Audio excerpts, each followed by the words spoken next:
नमस्कार दोस्तों, आप सभी का supreme GS academy YouTube channel पे स्वागत एवं अभिनंदन है। तो दोस्तों, आज हम पढ़ेंगे प्रायद्वीपीय नदियों के बारे में।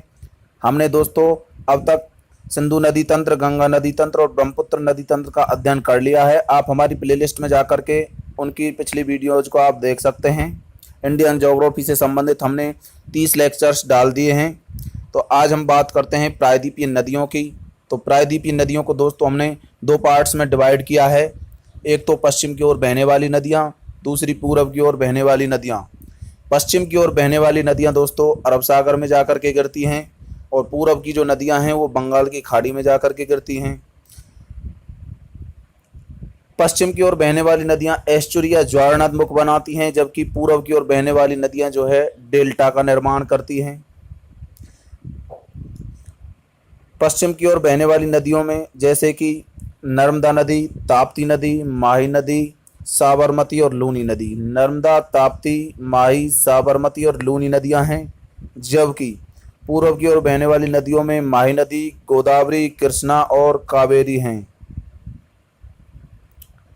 चलिए दोस्तों, अब हम बात करेंगे पूरब की ओर बहने वाली नदियों की। तो सबसे पहले आप पूरब की ओर बहने वाली नदियों को पढ़ेंगे। तो दोस्तों चलिए बात करते हैं पूरब की ओर बहने वाली नदियों की। तो आप देख रहे हैं ये है दोस्तों रांची का पठार।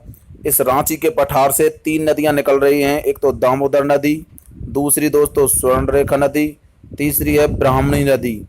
दामोदर नदी, स्वर्णरेखा नदी और ब्राह्मणी नदी। और तीसरी जो इसमें एक बीच में एक नदी, छोटी नदी दिखाई गई है, वैतरणी नदी। इसका उद्गम जो है रांची के पठार से नहीं होता है, ये किसी पर्टिकुलर स्थान से निकलती है दोस्तों। ये रांची के पठार से नहीं निकलती है, मध्य से इसका उद्गम इसमें दिखाया गया है। इस वजह से दामोदर नदी दोस्तों आप देख रहे हैं कि ये दो भागों में डिवाइड हो जाती है। एक जो पार्ट है इसका, उसमें आकर के ये हुगली नदी जो है इस दो पार्टों में डिवाइड होती है, जिसमें एक पार्ट में आकर इसमें दामोदर नदी मिल जाती है। इस प्रकार स्वर्णरेखा नदी और ब्राह्मणी नदी और दामोदर नदी, ये तीन नदियां रांची के पठार से निकलती हैं। इसके बाद आगे आप देख रहे होंगे महानदी, गोदावरी। तो महानदी का उद्गम आप देख रहे होंगे दोस्तों मध्य से हो रहा है, यहाँ से हो रहा है। लेकिन गोदावरी, कृष्णा, पेन्नार, कावेरी, बैगई नदी तक। तो दोस्तों गोदावरी नदी, इसका उद्गम जो है पश्चिमी घाट से, कृष्णा का और पेन्नार नदी का उद्गम पश्चिमी घाट से नहीं होता। उसके बाद कावेरी का और वैगई नदी, इनका भी उद्गम किससे होता है दोस्तों? पश्चिमी घाट की पहाड़ियों से होता है। चलिए बात करते हैं रांची के पठार से तीन नदियां निकलती हैं, दामोदर नदी, स्वर्णरेखा नदी और ब्राह्मणी नदी। तो सबसे पहले हम बात करेंगे दामोदर नदी की। तो दोस्तों आप देख सकते हैं दामोदर नदी छोटा नागपुर के पठार को दो भागों में ये डिवाइड करती है। तो छोटा नागपुर पठार जो है दो भागों में इससे विभाजित हो जाता है। क्यों हो जाता है छोटा नागपुर पठार? क्योंकि ये छोटा नागपुर पठार में एक भ्रंश घाटी है, वहां से ये प्रवाहित होती है। इस वजह से ये दो पार्टों में विभाजित हो जाता है। भ्रंश घाटी का मतलब है दोस्तों छोटी छोटी दरारों से होकर के प्रवाहित होती है दामोदर नदी, अर्थात भ्रंश घाटी से होकर ये बहती है। दामोदर नदी को बंगाल का शोक कहा जाता है, क्योंकि बंगाल में इससे बाढ़ आ जाती है। इस वजह से वहाँ के लिए ये शोक हो गया, बंगाल का शोक इसे कहते हैं। दामोदर नदी छोटा नागपुर पठार को दो भागों में विभाजित करती है। एक भ्रंश घाटी से प्रवाहित होती है और बंगाल का ये शोक कहलाती है। दामोदर नदी घाटी परियोजना स्वतंत्र भारत की सबसे पहली परियोजना है। 1948 की ये परियोजना है दोस्तों, दामोदर नदी घाटी परियोजना। दामोदर घाटी परियोजना अमेरिका की टेनेसी नदी घाटी परियोजना पर आधारित है। दामोदर घाटी परियोजना अमेरिका की एक टेनेसी नदी घाटी है, उसके आधार पर यह तैयार की गई, उसके आधार पर यह परियोजना बनाई गई। दामोदर नदी हुगली की सहायक नदी मानी जाती है। आपको मैंने उसमें दिखाया भी है चित्र में कि हुगली नदी में आकर के दामोदर नदी मिल रही थी। तो दामोदर नदी हुगली की सहायक नदी है, जबकि हुगली नदी गंगा नदी की एक वितरिका मानी जाती है। वितरिका का मतलब दोस्तों एक धारा निकलती है वहां से, उसमें जाकर के मिल जाती है हुगली नदी। हुगली नदी गंगा की ही एक वितरिका है। तो ये बात हो गई दोस्तों दामोदर नदी की। अब बात करते हैं हम स्वर्णरेखा नदी। स्वर्णरेखा नदी जो है रांची के पठार से निकलती है। तो दोस्तों 3 नदियां निकल रही थी, दामोदर, स्वर्णरेखा और ब्राह्मणी। तो दूसरी नदी की हम बात करते हैं स्वर्णरेखा नदी। पहली दामोदर थी, अब स्वर्णरेखा नदी भी रांची के पठार से निकलती है। स्वर्णरेखा नदी पर झारखंड में जमशेदपुर इस्पात उद्योग इस पर स्थित है। स्वर्णरेखा नदी पर झारखंड में एक इस्पात उद्योग बना हुआ है जिसका नाम है दोस्तों जमशेदपुर इस्पात उद्योग। तो झारखंड में जमशेदपुर इस्पात उद्योग जो है स्वर्णरेखा नदी पर स्थित है। स्वर्णरेखा नदी अत्यधिक प्रदूषित होने के कारण इसे जैविक मरुस्थल के नाम से भी जाना जाता है, बायोलॉजिकल डिजर्ट कहलाता है दोस्तों। ये स्वर्णरेखा नदी बहुत ज़्यादा प्रदूषित है, इस वजह से इसे जैविक मरुस्थल के नाम से भी हम जानते हैं। तो दोस्तों उड़ीसा के तट पर यह बंगाल की खाड़ी में जाकर के गिर जाती है, बंगाल की खाड़ी में इसका विलय हो जाता है उड़ीसा के तट पर। तो ये बात होगी दोस्तों स्वर्णरेखा नदी की। नेक्स्ट हम बात करेंगे ब्राह्मणी नदी। तो ब्राह्मणी नदी रांची के पठार से निकलती है, 2 धाराओं में ये वितरित हो जाती है, एक तो कोयल तथा दूसरी शंख। कोयल और शंख 2 धाराओं में विभाजित हो जाती है। शंख नदी के किनारे उड़ीसा में राउरकेला इस्पात उद्योग स्थित है। शंख नदी के किनारे पर ही उड़ीसा में एक इस्पात उद्योग है, राउरकेला इस्पात उद्योग। तो दोस्तों जमशेदपुर इस्पात उद्योग था स्वर्णरेखा नदी के किनारे पर झारखंड में, जबकि ब्राह्मणी नदी के किनारे पर उड़ीसा में राउरकेला इस्पात उद्योग है। अगली नदी है दोस्तों वैतरणी नदी। उड़ीसा के क्योंझर जिले से निकलती है, उड़ीसा के तट पर ही बंगाल की खाड़ी में मिल जाती है। छोटी सी नदी है दोस्तों, उड़ीसा के क्योंझर जिले से इसका उद्गम होता है और उड़ीसा के तट पर ही जाकर के बंगाल की खाड़ी में मिल जाती है।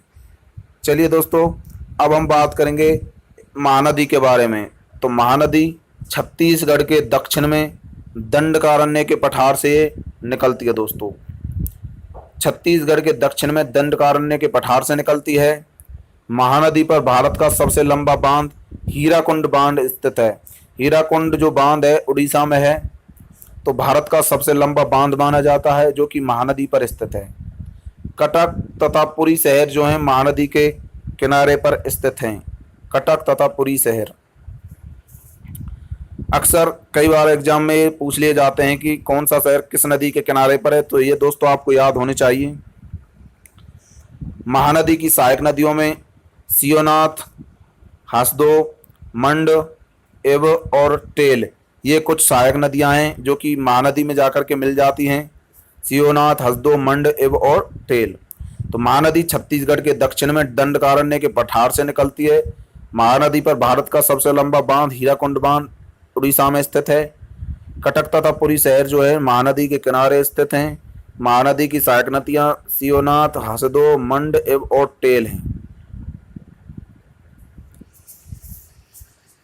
अब दोस्तों हम बात करेंगे गोदावरी नदी के बारे में। गोदावरी नदी की जो लंबाई है 1465 किलोमीटर है। गोदावरी नदी को आकार तथा आयु के आधार पर दक्षिण गंगा या बृहदगंगा के नाम से जाना जाता है। तो गोदावरी नदी को आकार तथा आयु के आधार पर दक्षिण की गंगा कहा जाता है या फिर बृहदगंगा या बृहदगंगा के नाम से भी इसको जानते हैं। गोदावरी नदी प्रायद्वीपीय भारत की सबसे बड़ी तथा भारत की दूसरी सबसे बड़ी नदी मानी जाती है। प्रायद्वीपीय भारत की ये सबसे बड़ी नदी है, लेकिन भारत की ये दूसरे नंबर की सबसे बड़ी नदी मानी जाती है। गोदावरी नदी महाराष्ट्र में पश्चिमी तट पर स्थित त्रंबक पहाड़ी पठार से निकलती है। तो महाराष्ट्र में पश्चिमी घाट से निकलती है दोस्तों। त्रंबक पठार जो है उससे इसका उद्गम माना जाता है। गोदावरी नदी महाराष्ट्र, छत्तीसगढ़, तेलंगाना, आंध्र प्रदेश राज्यों से होकर के प्रवाहित होती है। 4 राज्यों से प्रवाहित होती है। महाराष्ट्र से इसका उद्गम होता है, छत्तीसगढ़, तेलंगाना और आंध्र प्रदेश में से ये प्रवाहित होती है दोस्तों। महाराष्ट्र, छत्तीसगढ़, तेलंगाना और आंध्र प्रदेश राज्यों से प्रवाहित होती है। गोदावरी नदी पर महाराष्ट्र में जायकवाड़ी बांध तथा महाराष्ट्र में इस पर जायकवाड़ी बांध बना हुआ है। तथा आंध्र प्रदेश की बात की जाए तो आंध्र प्रदेश में रामगुंडम तथा पोचमबाद बांध स्थित है। रामगुंडम तथा पोचमबाद, रामगुंडम और पोचमबाद बांध आंध्र प्रदेश में स्थित है। पोचमबाद बांध को श्री राम सागर बांध के नाम से भी जाना जाता है। श्री राम सागर बांध ये कहलाता है। गोदावरी नदी आंध्र प्रदेश के राजमुंद्री से दो भागों में विभाजित हो जाती है।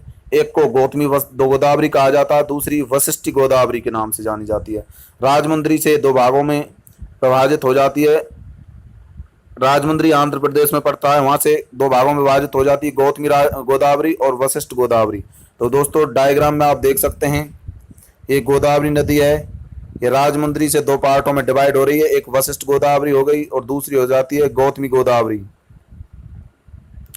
ये कुछ इसकी सहायक नदियां आकर के इसमें मिल जाती हैं। वर्धा, पूर्णा, प्रवरा नदी, प्राणहिता नदी, पेनगंगा, वैनगंगा नदी, इंद्रावती नदी। ये है दोस्तों इसमें मंजरा नदी पर निजाम सागर बांध बना हुआ है। तो ये गोदावरी की सहायक नदियां हैं, वर्धा, पूर्णा, प्रवरा नदी, प्राणहिता, पेनगंगा, वैनगंगा, इंद्रावती नदी। और राजमुंद्री से वशिष्ठ गोदावरी, गौतमी गोदावरी दो भागों में ये डिवाइड हो जाती है। चलिए नेक्स्ट बात करते हैं सिंधु घाटी सभ्यता का दक्षिणतम जो स्थल है देमाबाद, या जिसे हम डायमाबाद के नाम से भी जानते हैं, पूर्णा या प्रवरा नदी के किनारे पर ही स्थित है। पूर्णा या प्रवरा नदी गोदावरी की सहायक नदी मानी जाती है। इसके किनारे पर ही सिंधु घाटी सभ्यता का दक्षिणतम स्थल देमाबाद स्थित है। इस स्थल से मिट्टी के रथ के प्रमाण मिले हैं। तो मिट्टी के रथ के प्रमाण जो हैं दोस्तों डायमाबाद से मिले हैं। गोदावरी नदी तेलंगाना पठार को दो भागों में विभाजित करती है। तो तेलंगाना का पठार दो पार्टों में डिवाइड हुआ है गोदावरी नदी के द्वारा। चलिए नेक्स्ट बात करेंगे हम कृष्णा नदी की। 1400 किलोमीटर इसकी लंबाई है। कृष्णा नदी प्रायद्वीपीय पठार की दूसरी सबसे बड़ी नदी मानी जाती है। प्रायद्वीपीय पठार की दूसरी सबसे बड़ी नदी कृष्णा नदी महाराष्ट्र में पश्चिमी घाट पर स्थित महाबलेश्वर पर्वत से निकलती है। तो दोस्तों ये है महाबलेश्वर पर्वत। इस महाबलेश्वर पर्वत से इसका उद्गम होता है। तो महाराष्ट्र में ये नदी भी पश्चिमी घाट से निकलती है। पश्चिमी घाट पर महाबलेश्वर पर्वत है, वहां से इसका उद्गम होता है। ये महाराष्ट्र, कर्नाटक, तेलंगाना और आंध्र प्रदेश राज्यों से होकर के बहती है। महाराष्ट्र, कर्नाटक, तेलंगाना और आंध्र प्रदेश राज्यों से ये प्रभावित होती है। कृष्णा नदी पर कर्नाटक में अलमाटी बांध स्थित है, जिसे लाल बहादुर शास्त्री बांध के नाम से भी जाना जाता है। तो अलमाटी बांध जो है कृष्णा नदी पर ही स्थित है, जो कि कर्नाटक राज्य में है। तेलंगाना में नागार्जुन सागर बांध है तथा आंध्र प्रदेश में इस पर सेलम बांध है। तेलंगाना में नागार्जुन सागर बांध, आंध्र प्रदेश में श्रीसेलम बांध स्थित है। तो ये हो गई दोस्तों कर्नाटक, तेलंगाना और आंध्र प्रदेश की। तो ये कर्नाटक, तेलंगाना, आंध्र प्रदेश से होकर प्रभावित होती है। महाराष्ट्र से इसका उद्गम होता है, कर्नाटक, तेलंगाना और आंध्र प्रदेश से प्रभावित होती है। कर्नाटक में इस पर अलमाटी बांध, तेलंगाना में नागार्जुन सागर बांध, आंध्र प्रदेश में श्रीसेलम बांध स्थित है। कृष्णा नदी की जो सहायक नदियां हैं, एक तो तुंगभद्रा नदी हो गई जो कि इसकी सबसे बड़ी सहायक नदी है। भीमा, कोयना और मलप्रभा, ये मालप्रभा जो है ये इसकी नदी है। तुंगभद्रा, भीमा, कोयना और मलप्रभा जो नदी हैं ये कृष्णा नदी की सहायक नदियां मानी जाती हैं। घटप्रभा, मूसी, ये भी इसकी कुछ सहायक नदियां हैं। मूसी नदी हैदराबाद शहर जो है मूसी नदी के किनारे पर स्थित है। चलिए दोस्तों नेक्स्ट बात करते हैं पेन्नार नदी की। पेन्नार नदी जो है आप देख सकते हैं नंदीदुर्ग पहाड़ी और केशव की पहाड़ी, दो पहाड़ियों से इसका उद्गम होता है। उत्तरी पेन्नार नदी जो है नंदीदुर्ग पहाड़ी से निकलती है। दक्षिणी पेन्नार नदी केशव की पहाड़ी से निकलती है और दोनों नदियां जाकर के बंगाल की खाड़ी में मिल जाती हैं। कर्नाटक, तेलंगाना, आंध्र प्रदेश राज्यों में इनका प्रभाव होता है। नंदीदुर्ग पहाड़ी, केशव की पहाड़ी ये कर्नाटक में है। पेन्नार नदी दो धाराओं के रूप में निकलती है, उत्तरी पेन्नार और दक्षिणी पेन्नार। उत्तरी पेन्नार कर्नाटक की नंदीदुर्ग पहाड़ी से निकलती है, जबकि दक्षिणी पेन्नार कर्नाटक में केशव की पहाड़ियों से निकलती है। कर्नाटक में नंदीदुर्ग की पहाड़ियों से उत्तरी पेन्नार, केशव की पहाड़ियों से दक्षिणी पेन्नार नदी का उद्गम होता है। यह नदी कर्नाटक, तेलंगाना, आंध्र प्रदेश तीन राज्यों में बहती है। कर्नाटक, तेलंगाना, आंध्र प्रदेश राज्यों से ये प्रवाहित होती है। कावेरी नदी पवित्रता तथा उपयोगिता के आधार पर कावेरी नदी को दक्षिण भारत की गंगा के नाम से भी इसे जानते हैं। पवित्र है और ज़्यादा इसका उपयोग होता है, इस वजह से इसे दक्षिण भारत में गंगा के नाम से भी जानते हैं। कावेरी नदी कर्नाटक में पश्चिमी घाट पर स्थित ब्रह्मगिरी या पुष्यगिरी पहाड़ियों से निकलती है। कावेरी नदी कर्नाटक में पश्चिमी घाट पर स्थित जो ब्रह्मगिरी की पहाड़ियां हैं या फिर जिनको हम पुष्यगिरी की पहाड़ियां कहते हैं, वहां से कावेरी नदी का उद्गम होता है। कावेरी भारत की सबसे अधिक उपयोग की जाने वाली नदी है, 98% इसके जल का उपयोग हो जाता है। कावेरी नदी प्रायद्वीपीय भारत की एकमात्र एक सदाबहार नदी मानी जाती है, क्योंकि इस नदी में दक्षिण पश्चिमी मानसून तथा उत्तर पूर्वी मानसून का पानी लगातार आकर के इसमें गिरता रहता है। तो दोस्तों ये हो गई सदाबहार नदी, जो कि प्रायद्वीपीय भारत की एकमात्र सदाबहार नदी है कावेरी नदी, क्योंकि उत्तर पूर्वी मानसून और दक्षिण पूर्वी मानसून से जो दक्षिण पश्चिम मानसून से जो पानी आता है वो कावेरी नदी में आकर के गिरता रहता है, इस वजह से हमेशा बहती रहती है। कावेरी नदी केरल, कर्नाटक, तमिलनाडु राज्यों में प्रवाहित होती है।